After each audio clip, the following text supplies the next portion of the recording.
Superland Channel. Các quốc ni cả biết bang bình đó gặp mất vùng này. Cả hàng bình tàu bốc đá. Biết min đi ra bờ lần kia ta bù nhất bị cái nhu càng bờ tiếp lại đi càng tàu. Sama bị cái nhu đi ra càng phá prai và càng gót lại tiếp lại đi càng bình ta. Cái hoa đơn nhất rồi có cả biết bang bình ta máu từ lại càng thấp từ đó hàng cục cột bẹt. Phương là giữ đất để cho đồng bào làm sản xuất để trồng các cây màu để sản xuất thì đời sống mình chứ không có giao đất cho công ty, giao cho công ty là xong mình không còn đất để làm. Đó là bà con như trước đây họ dân thì bà con cũng không nhất ý kiến là không có giao đất, đó người ta làm nhưng mà bà con giao thì công ty nhận, mà không giao thì bây giờ phải để bà con làm. Nhưng mà cái đây nó cũng một cái khó khăn cho cái chỗ mà giải quyết đó là nó mất thời gian, tại vì là nó hai tỉnh, bà con anh hiểu là hai tỉnh, nếu mà nó ở mình cái hết leo là giải quyết rất dễ, nhưng mà hai tỉnh thì quá trình trao đổi làm việc giữa tỉnh Đắk Lắk và tỉnh Gia Lai và huyện Leo và Xí Bước, xã Leo và xã Gia Lai thì nó cũng có một số cái thời gian, nên là nói cho bà con cho hiểu được là cái việc rất là ngay cả hôm nay là Kỳ Sơn là chúng tôi hiện mới làm việc với cái chỗ bên đảng ủy ủy ban nhân dân và công an xã về cái công tác này thì làm sao mà giải quyết nó ổn định được cái tình hình cho bà con để sản xuất mà công ty cũng không được kiếm, và hai nữa là sau này sẽ có một khi mà các cái vấn đề trao đổi giữa hai cái chính quyền của hai tỉnh xong đó thì sẽ có một cái ranh giới, sẽ làm một cái ranh giới rõ ràng là cái đất của bà con ở cái chỗ nào, nó nghĩa là sẽ làm tách riêng ra để cho không trồng lẫn vào nhau nữa. Công ty làm chỗ nào thì làm, bà con chỗ nào thì bà con làm để là làm cái ranh giới thì sau này là không còn đụng chạm nhau nữa.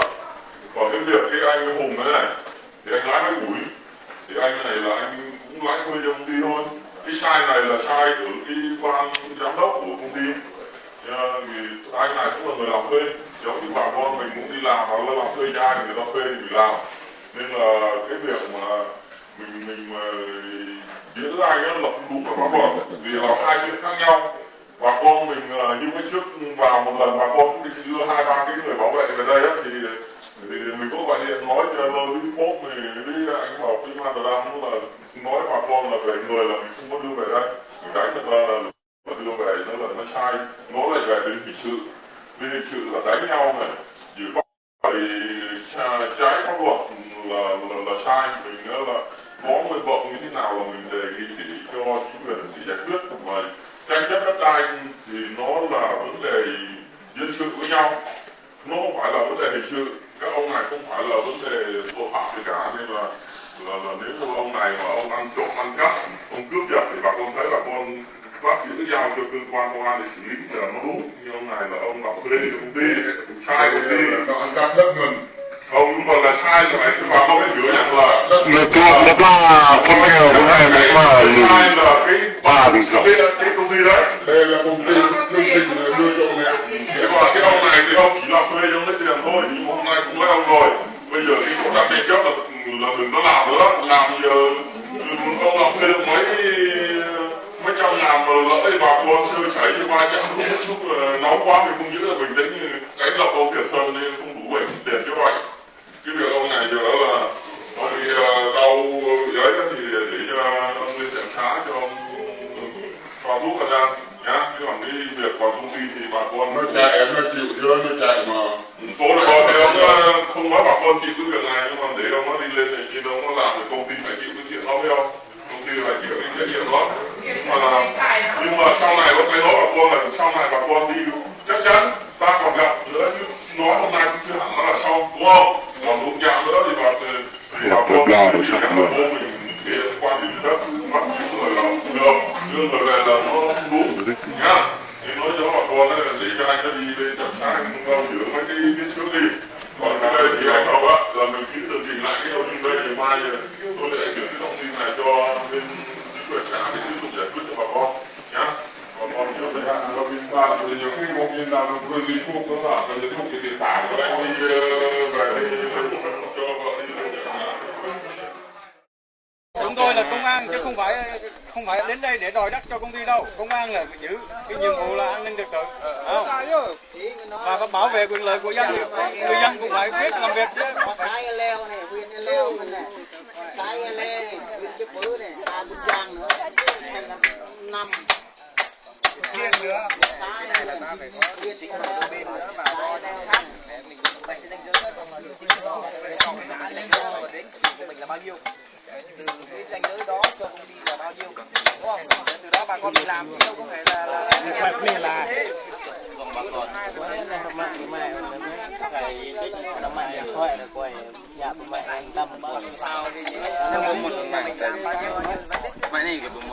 Rồi những ý kiến của bà con mình ghi lại, về mình phản ánh lại với lãnh đạo thôi, với ủy ban huyện thế thôi. Không có cái việc gì, hôm nay bà con là tình cảm thôi, để nói chuyện bà con chứ không có cái vấn đề gì cả nha. Năn pita tức là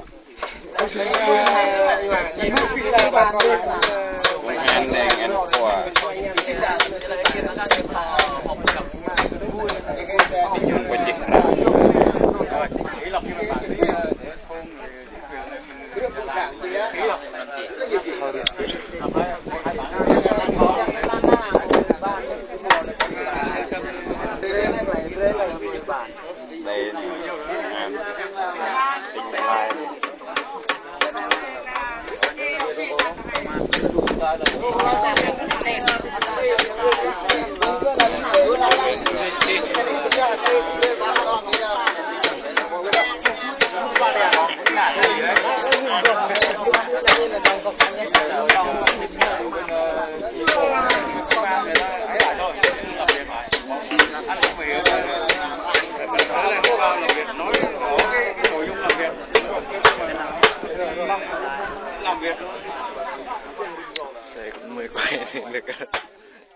Ví dụ như đám đất trống này là hồi trước là nó có điều rồi. Bây giờ anh kêu là nếu mà đất trống thì anh không có giải quyết đúng không? có chứ, có hưởng. Bây giờ cây mi ba con trong ở giữa là vẫn cho làm cỏ để thu, anh nhớ nè.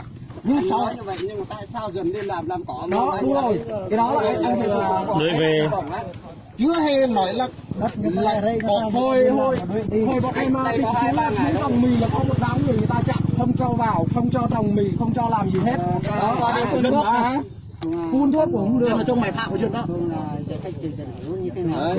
Đấy. Ở đây cái mục đích gọi giám đốc này, anh làm việc với mấy đường này nói chuyện với dân đây.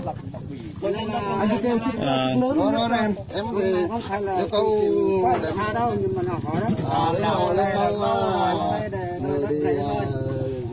chuẩn bị người cho họ thì anh gọi chủ trưởng phòng y tôn với là anh xuống đấy với cho cả làng họ tập trung tàu bé trên lũ đầy rồi đang họp á rap là đầy họp xuống đi là đầy ở phía nhú là ngạ hay phần này và phía đầy to với plak tăng đầy mới chỉ bây giờ thế này thằng này là đang họp ở giữa nhưng mà chỉ thì anh em lên chủ lâm đông quân đi rồi là mình phải gọi đất mình ở đây mà đâu phải rẫy ở trong đó đâu ví dụ như hèn chẳng hạn ấy bây giờ các chế độ đấy nó còn họp thì bây giờ mình cái lính mình thì có biết chẳng hạn ấy anh em nói này nhưng anh xác định thời gian nào bao lâu để bọn em lên đó bọn em giải quyết thôi. Đúng rồi. Bây giờ thế này nhá anh nếu mà em phải hỏi ý kiến rồi không phải đã thế này là nếu mà họ đồng ý họ lên trên kia là em nói rồi còn okay. Nếu mà họ yêu cầu phải giải quyết ngay tại giải rồi ok đó. Bây giờ chẳng hạn như anh phải cho em một cái thông tin cho em một cái số điện thoại chẳng hạn của anh chẳng hạn đúng không rồi em phải gọi điện làm pre ngày mai đúng không pre nhà hay cái này đâm lên đâu có thể rồi không đồng ý thì anh phải bảo lại cho em hoặc là không cho đâu bây giờ giải quyết đấy đúng không rồi luôn đâm lên đâu có thể hiểu làm được đôi nếu mà hẹn là dân người ta không đồng ý chứ giờ nếu mà anh xác định là 1 giờ là giám đốc nó xuống đây nó giải quyết nó tại đây luôn đó tập trung phòng họp ở đây này rồi anh cho thao luôn ở đây như thế nào nhiều giám đốc có tự tổn cơ chúng tôi chưa là để anh gọi giám đốc qua đây đang họp là bây giờ đang họp không bây giờ đợi cũng được đợi tới chiều cũng được làm được anh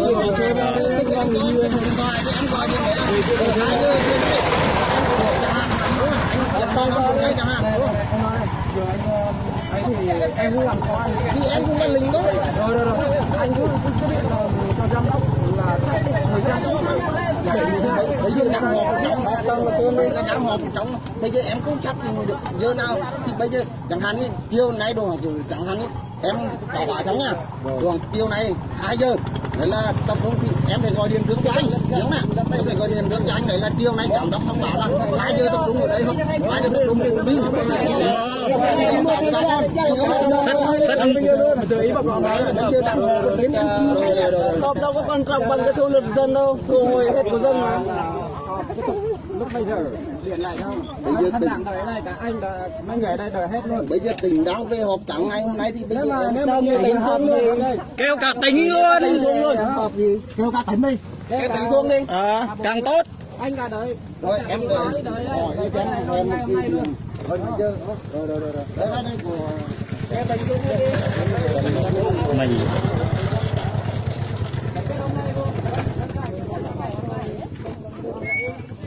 Sao mày tập trung đây làm gì cho ông mày? Hôm nay là không phải thua đâu. Hả? Nè, em nói này, không phải là bọn em đi đông là bọn em xuống đây, bọn em phá như nào như kia đâu. Bọn em xuống đây là bọn em giải quyết. Cái nước này là người dân bảo đấy. Đó, đây là trồng mì, trồng đâu, trồng điều, trồng cà phê. Ta làm từ năm 2000 đó. Rồi sao? Bây giờ rồi đấy là thôi cái hướng cây bọn anh mấy năm rồi trồng cây đủ các thứ. Còn lên xong thông báo cho bọn em biết. Bọn em xuống đây bọn em là xong đó lâu rồi mà. Em xuống đây bọn em làm từ năm 2000 không phải là ít đâu, không phải mới đâu. Bây giờ lấy nợ là như nước thôi cô dân mà. Đất này ở đây là đất khai hoang từ năm 2000. Đó, đã số là 2002 mà từ trước đây giờ chưa có đủ rẫy một ai rồi mà năm nay là tại sao lại rẫy có dân làng dân hết luôn vậy mà đây điều bây giờ cây keo bây giờ rẫy những có này đây tất cả đây là đúng không? Đây chưa đủ nha, chưa đủ bao nhiêu hơn? chưa đủ đâu, mới được một. Được chưa?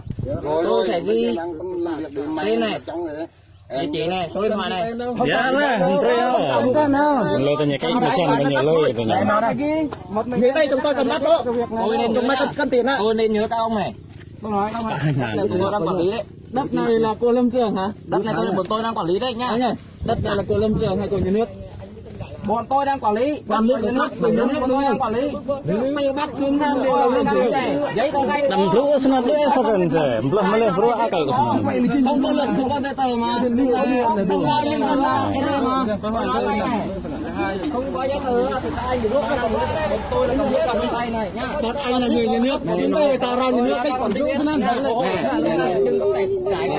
nói thì riêng giấy tờ là chính xác là bọn em không có giấy tờ luôn ạ. Nếu mà xác định về phần giấy tờ là bọn em chính là giấy tờ luôn. Tại là bọn em khai hoang từ năm 2000. Đó, anh phải hiểu cái điều đó. Năm 2000 đó. Bây giờ thôi hồi đất không hay. Không có đồng đồng không có con nào làm chung này. Em cần không có một thằng. Có gạo, hiểu chưa? Có tiền. Đó, mày làm có gạo có tiền đó, có đường thang đó. Đây chúng tôi nói đây. Dẫn tôi đi. Chúng tôi có đấy mà chúng mày thu hết. Tôi ghi tên này. Rồi ghi danh sách chính hồ đây là những cái đám này không? Của đây. Tất cả này đây hết theo gì được chưa? Tất cả địa chỉ, số bài, tên. Không. Được chưa? Là cái là em cần là dưa này, ví dụ bằng dưa này tầm giờ là xếp thế này như nào hướng đó để bọn em còn làm, không phải là bọn em lấy đất để bọn em cần trồng gạo trồng đồ đó. Vụ buôn bán nó lệch mà lần này. Mày nói đất đây trồng không được, còn mấy anh ăn lương thang mày làm bên Lâm Trường có lương thang có kẹo ăn. Riêng bọn em là nếu mà không có đất thì bọn em không có cái gì để ăn hết. Không có đất là làm sao không biết kinh doanh, không biết kinh doanh, không biết gì hết, không biết buôn bán gì hết, trồng điều thôi. Đây là đông mà, đang kia kìa. Cái lô đất luôn, nếu mà người ta làm được, còn chúng tôi vô đây là có người qua người đi à. Đám cái kia kìa. Nè từng nè. Của lại tí nó phải đất của tôi. Con bên này. Đám có sư bên con. Cả đây đều bị thu hồi. Là người Việt Nam biết. Đâu phải chúng tôi đâu là tịch Mỹ rồi cháu sang đây đâu. Còn bên Việt Nam là anh thu hết đúng không? Chúng tôi là người bản địa đây là anh thu hết mình ở đây không? Tí nhảy khoa nha. Tí nhìn thò. Thì cái tép đâm lên kết treo đây tí. Thì cái sao ấy.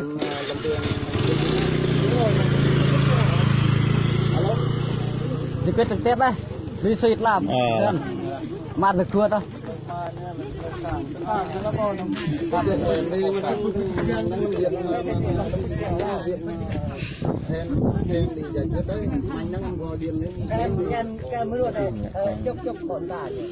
Nó chấp là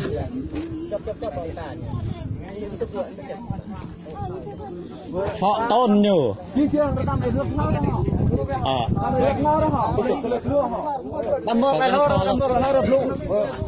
thường